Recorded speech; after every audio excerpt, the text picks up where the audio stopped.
Hi there, welcome to this Tapicker Editor tutorial. Today, I'll show you how this powerful visual editor works. Even if you don't know how to code, you can easily build automation workflows. Whether you want to scrape data from websites, fill out forms, or click buttons automatically, you can do it all with simple drag and drop actions. So, let's get started. Right here, you can name your recipe and add a short description. This helps you quickly understand and find it later. This is the block library. Each block serves a specific function. You can combine them to build your workflow. We highly recommend spending a bit of time exploring them first. It'll help you build workflows much faster later on. Using these blocks is really easy. Just drag one onto the canvas. Each block can run on its own. But the real power comes when you combine them together to create more advanced workflows. When you click a block, its settings will appear on the right panel. Here you'll find block-specific options. And here are general settings.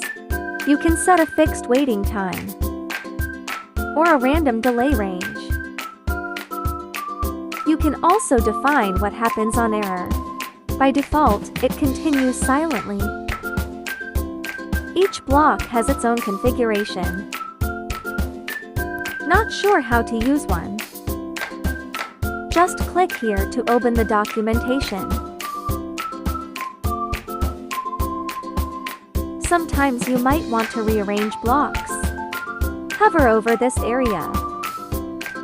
Click and drag the block to where you want it, and release. Need to copy a block? Click this icon to quickly duplicate it. Alternatively, select the block. Press Ctrl and C to copy, and Ctrl and V to paste.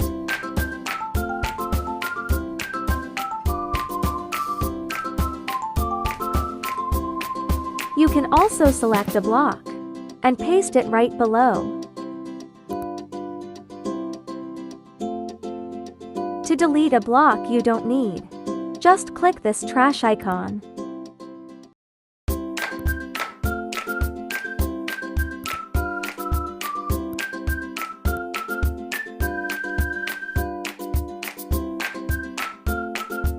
When your workflow gets complex, you can click here to collapse certain blocks.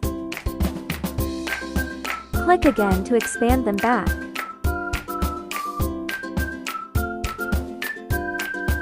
To move the canvas, just click and drag anywhere inside it. Click this button to center the canvas automatically.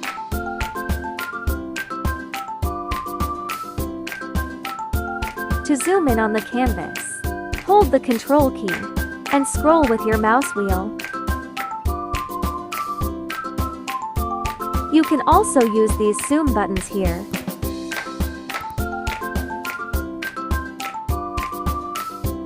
Click here to reset zoom back to 100%. When changes are made, a small dot will appear on the Save button to remind you.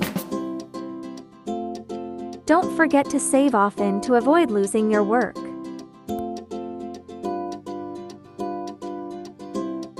Once saved, you are ready to run it. This recipe will open a web page.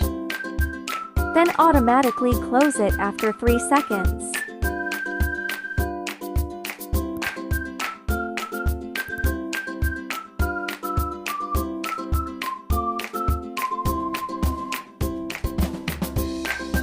After it runs, you can view the logs here to see what happened during execution. This is super helpful for debugging and improving your workflow. And that's the basic overview of the Tapicker editor. With just a few simple steps, You can create powerful automation workflows. That feels like having a superpower at work. The more you practice, the better you'll get. Try different blocks and combinations, and you'll find that Tapicker can help solve all kinds of tasks.